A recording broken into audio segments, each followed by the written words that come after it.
Welcome to the Listen Up podcast, where we explore hearing loss, communication, connections, and health.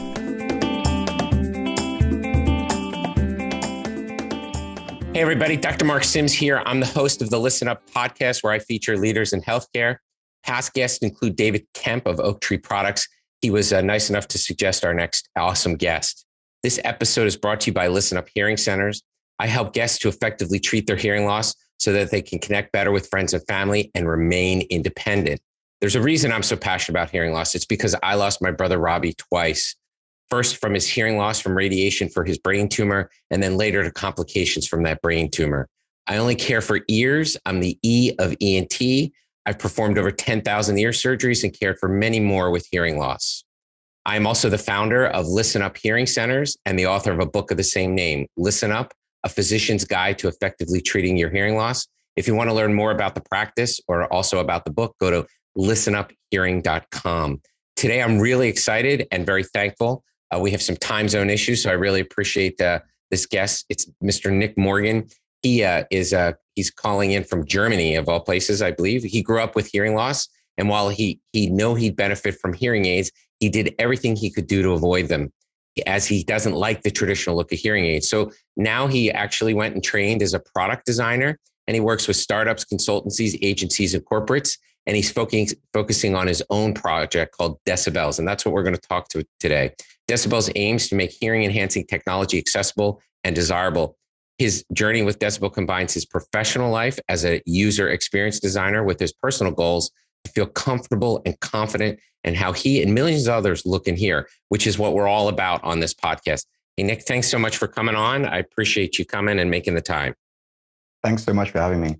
So for the audience, it's Sunday evening for you and Sunday morning for us. Not that it matters when they watch, but this is how dedicated we are all to this. So tell me a little bit about your personal journey. Yeah, absolutely. So I think I first found out that I needed hearing aids when I was about 10 years old. And I was sitting in class in school, and I think the teacher was saying, "Whose alarm's going off?" And I kind of angrily looked around. I was like, "Yeah, whose alarm's going off?" Not realizing it was my wristwatch that was beeping. But the high frequencies basically led to me learning that I had high frequency hearing loss. Right. And so this is around age 10. And, that was a really interesting kind of component of that, being completely disassociated with the concept of hearing loss and the journey at such a young age. When I was told I was going to be wearing some devices which could enhance my hearing, I think my first impression was like, wow, I'm going to have like superhuman hearing. This is so cool. Right. There's such a kind of innocent 10-year-old way of looking at it, which was kind of great. And then as soon as I got them, I had these big blue hearing aids, kind of like Lego bricks on the side of my head. And I was just about to start secondary school, which is kind of like middle school in the UK. Yeah. And I think I very quickly, after a few days, went, nope, I do not want to be the kid wearing hearing aids. And suddenly this whole idea of superhuman hearing was not at all at the forefront of what my attention was, but instead I want to fit in and I want to be not seen as the disabled kid, I guess. Wow. And so, yeah, I think that my kind of journey with hearing loss very much started at that age, even while I probably had hearing loss maybe since birth. And it was a lot of kind of just trying to hide it and trying to get away with not being seen as someone with hearing loss. It's a very kind of strange process in many ways.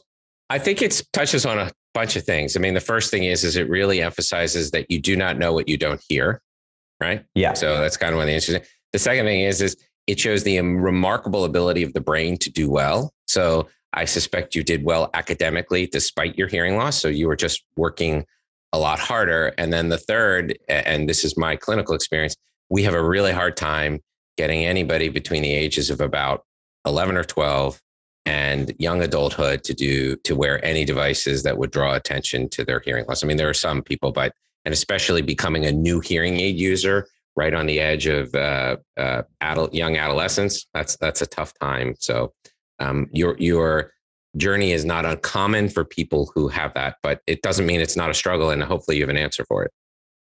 Absolutely. Yeah. And you're so right as well. It's amazing how much your brain can kind of just fill in all the gaps. So, I mean, I find it very hard to describe my hearing loss when people say, what percentage hearing loss do you have? I don't really think it works. There's no such thing. Yeah, like, it doesn't work like that at all. People ask me that. I go, well, that's like saying, what percentage of vision do you have? I mean, the reason we have an audiogram is because percentage doesn't make sense.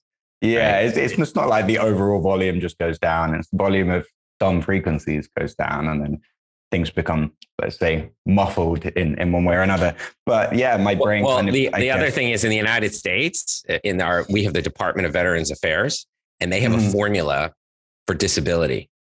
And so it will give you your percentage of disability. Right. So people think that's how we're communicating to them. And like, so it's like, well, that's a disability formula that doesn't actually represent function.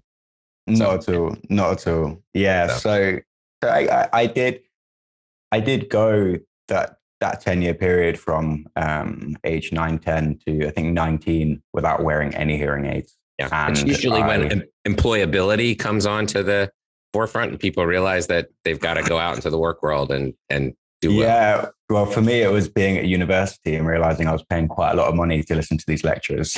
I figured I should probably hear them. But at the same time, I also, I think my dad found some newspaper clipping of this invisible hearing aid, which is the Phonak Lyric hearing aid. And I was like, okay, perfect. I can finally have hearing aids and I can hear better. And I don't have to deal with the social stigma of being a hearing aid wearer. Like, this was super important for me at the time. At that time, yeah. I think in many ways still is. So I still now, to this day, I'm wearing those hearing aids. And so I have been a hearing aid wearer for the last 10 years. And my life has absolutely drastically improved. I think on levels I think a lot of people don't really understand is I don't have to try so hard in social situations. I don't have to concentrate so hard. I have less listening fatigue. I'm able to be more confident and ultimately be my best self when I'm socializing with people. And I noticed this because if the batteries on my hearing aids die and then I don't have them, I literally don't want to leave the house. I don't want to be in these social situations. And it's this is one of the things I think people find really hard, the amount that your brain kind of makes up for the losses. You don't even realize how much you're already isolating yourself from social situations. And because I get the kind of night and day, batteries working, batteries not working effect of hearing loss, it's a lot more apparent to me just how much I need them. So you're touching on two clinical points that I always do. One is people with hearing technology will realize the impact of the hearing technology much more when they're not wearing it than when they are. And I think the reason is if it's good hearing technology, then you don't even realize you're wearing it, right? It is who you are. And then I think the second thing you're touching on is brain work. So the example I always give people, it's like running with 2 20-pound weights around your ankles. So you can do it, right? So it's not that you can't do the things that you do. It's just you're working a lot harder. And so treating your hearing loss, it's like taking off the weights and being able to run free. Yeah, I have a similar kind of metaphor. I'll kind of explain to people. It's like trying to describe someone HDTV before they've ever seen HDTV. Right. And then when they kind of see the HDTV and they get used to it, the idea of going back to a lower resolution screen is like, wow, oh my God, I can't believe I lived with this. Right. Yeah. It's a hard kind of comparison to make. Well, it actually speaks though to, there are people who will say, I don't want hearing technology, right? And I always say to them, well, you don't know what you're rejecting, right? In other words, try it and see, right? The reason you wear hearing technology is because you're in a test, your testament is, my life is so much better with it, right? That's why we do things, not because, the doctor says I need it or, something like that, right? So that's a really great concept. Totally. Yeah. And I think this is really a lot of what the energy is around the project that I'm working on now. I feel like as a hearing aid user, as someone who's gone through the kind of, the more medical side of the hearing loss journey as well, that it feels way too medical. And it feels like I have to admit that I have a disability. And then I have this kind of crutch that gets me back to normal. And I feel like that doesn't feel, for me, I guess, empowering. It feels like a crutch. And I think if you look at so much other technology out there, the way that consumer technology is marketed, it is hey, however you are right now, you're fine. What we're going to do is make you even better. I mean, this is like the beauty of Nike's advertising, how they basically say everyone is an athlete. Even if you're obese, you're an athlete. What we're going to do is just make you even better. And this kind of messaging is not kind of putting anyone down and saying you are not enough, let's get you back to normal, but instead enhancing whatever you are. And I kind of like that with regard to hearing. And that's what I'm really trying to kind of build as well. That because at the end of the day, I think for everyone's hearing is for them completely normal. You become so normalized to the way that you hear. I think a lot of people aren't even aware that they have hearing loss. Agreed 1,000% about that. So telling them that they have hearing loss and trying to convince people that they are disabled to some extent, it's a hard pill to swallow. And so I agree. I will tell you though, Nick, to change that. So the perspective I've taken is, I think one of the mistakes we make is that we think people should be able to appreciate their hearing loss. And so, people cannot appreciate their high blood pressure, right? Mm-hmm. It's a measurable, objective fact. If your blood pressure's 210 over 110, that's what it is, right? Even if you feel great, right? So I agree with you, but I do think that you're approaching the stigma from a great way, right? It's not just this is a disability that we're trying to rehabilitate. So I think that's wonderful. Yeah. And I mean, I guess it's also important to state that there is a complete spectrum of hearing loss abilities as well. There are some people who have really severe and profound hearing losses, which require, I think, a very different approach to therapy with that regard. I think if we look at kind of just the hundreds of millions of people who have hearing loss, I think about 80% of them fall into the mild and moderate hearing loss category. So the vast majority of people with hearing loss, I would argue, do not necessarily require such a medical approach to hearing loss. Sure. However, as an industry, there is one type of approach currently, by and large. There are a few more different companies coming out now over the last years, so like New Hera, Olive Union, a few more who are doing things which are just a bit more maybe consumer focused and trying to approach this 80%. But as a user personally, I have hearing loss. I don't want to feel disabled by it. I don't want a medical narrative around this. And I feel like, what options do I have? I have one option. I have this single hearing aid with lots of different brands. They all look the same. They're pretty much the same hearing aid, even though different companies will argue that they do different things. But let's be honest, they're pretty much the same. Well, they're a microphone, a digital sound processor with a speaker. That's it. Right. That's it. Yeah. So I feel like there could be a lot more imagination here, a lot more innovation, a bit more separation between these different brands and these different angles. And, all the best, you have your Nike, you have your Adidas, you have your Puma, like they'll speak to different crowds within the athletic communities. Sure. These brands are really important because these brands tell stories that resonate with certain people and not with others. And it's really important to have that separation. If a brand spoke to everyone, it would be a terrible brand. It needs to be specific to an extent. And I feel like a lot of, I can't really tell the difference between Phonak and Oticon and Widex and Resound. They're interchangeable as far as I'm aware. Especially if a lot of them share patents, right? Yeah. I mean, I think half of their staff work for each other as well. So right. Agreed. Very incestuous industry in many ways. All right. Well, tell me about what you're doing with Decibel in terms of, where that's going. Because I definitely agree with the problem you're setting forth. So it'd be interesting to see your approach. Absolutely. Yeah. So this whole thing started when I was at university. I was doing a product design university course. And as part of my thesis, I had the opportunity to redesign a medical product. And I thought, fantastic. This is my opportunity to redesign something for me. So I wanted to approach hearing technology in the opposite way to how I feel the industry designs hearing tech, which is let's make it as invisible as possible. Let's make it hidden. Let's make sure no one can see it. I want to throw that out and go completely the other way. Let's make something that is purposely visible and people also like it. So if you have bad eyesight, you get a pair of designer glasses and you can choose to wear them. And it's led to a point now where people will wear glasses that don't even have lenses in purely because they want to be seen wearing them. Now, with hearing aids, you have to just wear hearing aids. There isn't an alternative.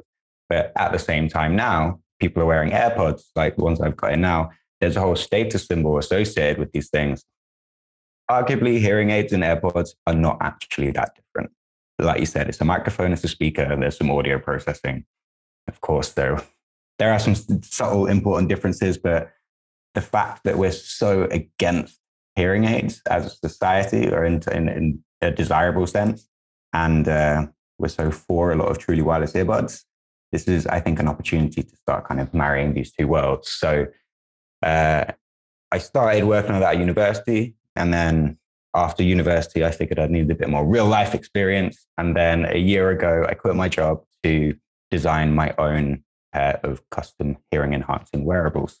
And so I actually made a video blog and just threw it on LinkedIn, video saying, "Hi, I'm Nick, and I'm going to design my own custom hearables." And it kind of blew up in a small hearing community in some sense. Right. And you got a lot of traction. Yeah, absolutely. And it started this journey of basically me trying to redesign and 3D print how I would see a hearing aid if it were to be purposely visible. And so I started working with a friend of mine, Grade Audi, and he's an industrial designer. And we started 3D printing things together, and different people who were watching the videos that we were kind of blogging of the whole journey were offering support. Someone in South America said, "Hey, I'm a hearing aid technician. Do you need some help to actually put some electronics inside this?" I'm like, "Yeah, absolutely." And really cool kind of community-based, somewhat open source design. Like crowdsourcing it, right? You're crowdsourcing it to something. Yeah, in a way. It was really cool. And we kind of went through that process, and I kind of got to a point where I had designed and built a hearing aid in my bedroom. And it was a really cool kind of story and process. But while doing this, it kind of built a lot of a following of other people saying, "Hey, can I have some of these as well? Like I also don't like hearing aids, or I also just really agree with whether you're looking at this. Like, why do we try to hide hearing aids? Why can't we have something that actually looks cool and desirable?" And so we decided to start a company. So Gray is my co-founder, and we're now working on the early stages of forming a new consumer electronics hearing aid hardware startup, whichever term we'd like to call it. I haven't quite worked out yet. Yeah, it's a new category. So you're trying to blend the terminology between the two, right? Yeah. So I think I try to stray away from saying that we're a medical company, because I think this is... You don't like that model. As I said, is the whole feel of it, the brand of it doesn't make sense in how I feel. Instead, I kind of like looking at Warby Parker glasses version of the eyewear industry. Hey, what are they building? That's not a medical industry, even though they sell visual aids. That is a consumer product, a lifestyle product. And this is what we're trying to build in the hearing tech space. And I think, especially in the US with the OTC regulations, over-the-counter hearing aid act coming into play hopefully later this year, I think there's a big opportunity here to bring in something different, bring in something new that captures a small part of that very big hearing loss community. And start changing something. And we're at a process now where we have some prototypes. We're now talking to some manufacturers to get the electronics inside. And we are, I guess, going from ultimately being designers and marketers to now trying to be business owners, and all of the learning that comes in with that is it's a steep learning curve, but it's great. It's really good fun. I'm learning a lot, and I'm really excited to see what we can come up with. So what type of factors go into your design? It's aesthetics, or, so what type of aesthetic design are you offering? Yeah. So I think the important thing here is that from a technology perspective, we are not reinventing the wheel. This is a hearing aid in many ways, but just changing how it looks. So I know this is a podcast, so I'm not going to be overly visual and try to verbally explain it. This is a bit of a challenge, but so what we're doing is putting the part which usually goes behind your ear, just in front of your ear. And by doing this, it is no more intrusive than glasses frames, but it is purposely visible. We're not trying to hide it. We're taking inspiration from a lot of the design language that comes from the eyewear industry, using similar materials, looking at the consumer electronics industry, looking at how earbuds are designed, and kind of bringing these together to create a hearing technology version of eyewear in some regard. And so this is just a small kind of coin-shaped kind of pod, which sits just in front of the ear, something that hooks over the ear to hold the piece in place, and then a speaker receiver that goes into the ear canal so that you can actually hear. Is that a more favorable microphone placement? Hypothetically should be. Yeah, I think this is, I don't want to make the claim. Give away too much information on that side. But I think, it doesn't really seem to make sense in many ways to have a microphone behind your ear when you're trying to hear what's going on in front of you. Yes, I'd agree. Well, they'll show that the algorithms can correct for that, but absolutely. I'm not sure, it's kind of okay, but wouldn't it still make sense to put it in front of the ear, right? So it's an interesting thing. I mean, even some of the other devices that start to wrap around the head and put the microphone behind, you wonder how much the software can really correct for that shadow effect of the curvature of the skull. Mm-hmm. Absolutely. So, well, great. So when are these coming around? Do you know, or do you have any estimated time or anything like that? Yeah, we can't really give a specific time yet, as we're still kind of in that discovery period with regard to finding investment, which is a pretty big nut to crack, actually. So prior to actually manufacturing anything, we need money so we can pay for the manufacturing. Right. And this is a first time fundraising for us as well. So that's also another mountain to climb before we climb the main mountain. Right. And so we're currently in this fundraising process and doing everything that we need to do, even kind of prior to fundraising, actually incorporating the business and working out all the tax related issues. And really writing it down so people can talk about what you're really doing, right? Totally. Yeah. I think that there's so many moving pieces that need to come in parallel. And, one of these is proving that we are actually going to build something that people want. Right. I think this is something that investors find really important, that they go, cool, we're willing to give you the money if you can prove to us that you can do it. There's a market. And there is a market for this. And so this is why over the last year, what we've been doing is, video blogging this whole design journey and kind of saying things and then listening to how people react and kind of testing a lot of our messaging and working out, some people care about these kind of topics about, stigma and like how things look, and maybe they're not so focused on fashion or whatever it is. Right. By kind of testing all of these messagings, it helps us kind of build these audiences of people that we can ultimately rely on as being our customer base once we have a product ready. So how can people find your video journey? Is it in some places curated somewhere? Yeah. So we're on a lot of different social media channels. So firstly, there's our website, which is decibels.so. And on there, I have a blog and we have all of the videos there. But then also on Instagram, on Facebook, on Twitter, on YouTube. And this is mostly at butterfly audio _. And this will take anyone to our kind of online. So they can get an idea of the stuff you're working on and sense your excitement. Because I can tell you're really into this. It's awesome. Absolutely. I love it. So do you do other designs too? I mean, are you working on other stuff simultaneously? Yeah. So, I also need to pay the bills so I can actually live and work on this. So my background is actually in user experience design. And so for those who don't know what that is designing most often digital experiences for users. And so this is designing apps, designing websites, iPad related applications. And so I will do some freelance work, working for maybe agencies or other startups to help them build their first products in a digital sense. This is kind of where my background has been for the last 6-7 years. But now I'm kind of jumping ship from the digital world back into the hardware world. Yeah. Right. And it's, no, it's nice. There's something so lovely about designing hardware as well, because you have a physical product that you can hold in your hand. Right. So much more tangible.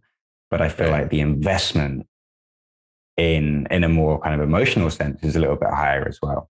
Everything you create takes much longer and it takes maybe a little bit more time, and then all the production side of it, you know, the financial investment. Absolutely, it's actually costly to make something, right? Absolutely. So, you know, all this effort goes into kind of creating just one product. We've been working on this largely for a year and we still don't have our product yet.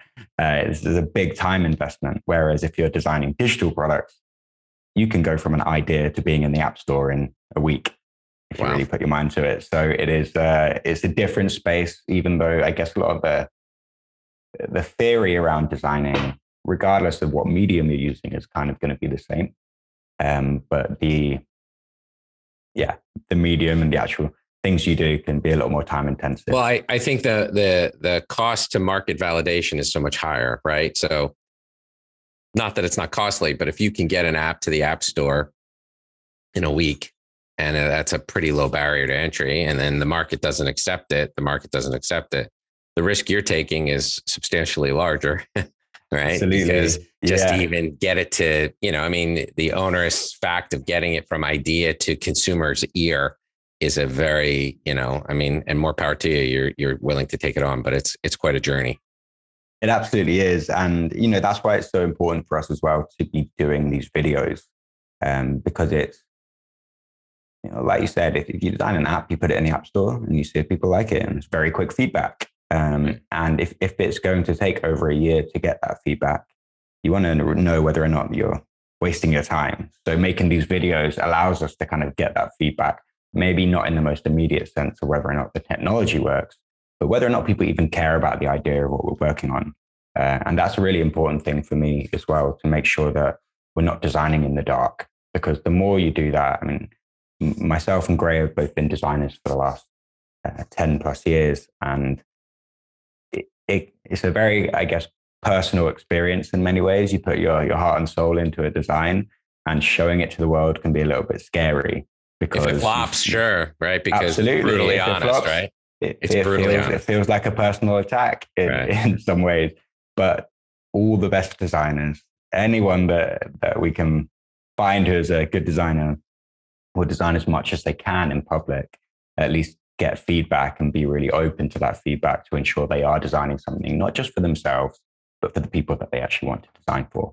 So this is really what we're trying to do as well. We've been blogging our whole experience. I mean, there was even a point where we 3D printed some plastic devices which look kind of similar to how we'd like them to look. I put them on, and then I just went out in public, and I had a friend film me walking up to strangers and asking them questions about it. And this was super insightful as well. We had some, you know, I think so. The first ones that I tried were the same shape that we have now, but they were black plastic. And everyone instantly thought, oh, they're headphones. It was just an instantaneous, didn't even question it. The association, right? Yeah. And the issue with that is that people thought that I was listening to music while I was talking to them and not engaging with them. Right. And it was actually perceived as a little bit rude. So it's a barrier. This is it. So if we hadn't done that, if we hadn't gone out in public and kind of been vulnerable in that design process and sought that feedback, then we might have actually designed something that people thought would be rude to wear. And so this is really important, just to kind of get out as early as you can. And what we realized is by changing the material from black consumer plastic kind of feel to more eyewear related materials, so kind of transparent plastic, and people suddenly went, oh, what is that? I've not seen that before. Very, very small changes can really shift people's perceptions from categories that we have already created in the back of our head. And so, yeah, we're trying to not be seen as a hearing aid, because there's too many negative connotation there. We're trying to not be seen as an earbud, because people think you're listening to music. We're trying to be somewhere in the middle, do something different where people new category. A new category, which is exciting, but also incredibly challenging, I think. to create a new category is it's a bold endeavor, but I think it's the only way to really go forward in this area, and I'm willing to try it. Yeah, I think the wonderful thing about the journey is that I think you've got the passion to drive it, and it's going to be great for you. I suspect if I come back to you 6 months or a year, you're going to say, boy, there are all these things I didn't know back then that I know now. And that's part of the fun of all the learning that you're going to do too. Yeah. I mean, there's plenty of that already. And yeah, I think the first video I made was in March 2021. Since then, I have learned so much. And if I was going to start again, I think I would have made a year's progress in about 3 months. Well, so there's no substitute for experience and wisdom. That's just the way the world works. Right? Just the way it works. And so I don't think there's any kind of reason to look back and regret any things you've done in many ways. You look back at it and see it's a learning and help to kind of shape the road forward. So, and everything's iterative, right? So it's not, it's pretty rare that somebody comes out with the right answer right away. I mean, that does happen on occasion, but that might be luck. Very rare. Yeah, absolutely. So we're trying to iterate as much as we can in public as well, get people's feedback before we have what feels like a final design. Right. And then we can take that through production.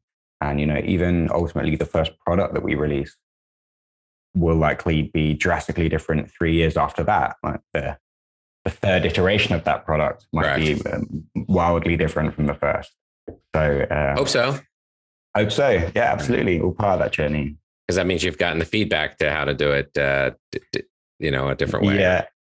Someone said to me a few years ago, if you're not embarrassed about the designs you did last year, then you're doing something wrong. Well, you're not changing, that's for sure, right? In other words, you're doing the same thing this year that you did last year, right? And so exactly. Embarrassed might be a little strong, but I understand what they're saying. Yeah, I appreciate the strong sentiment though.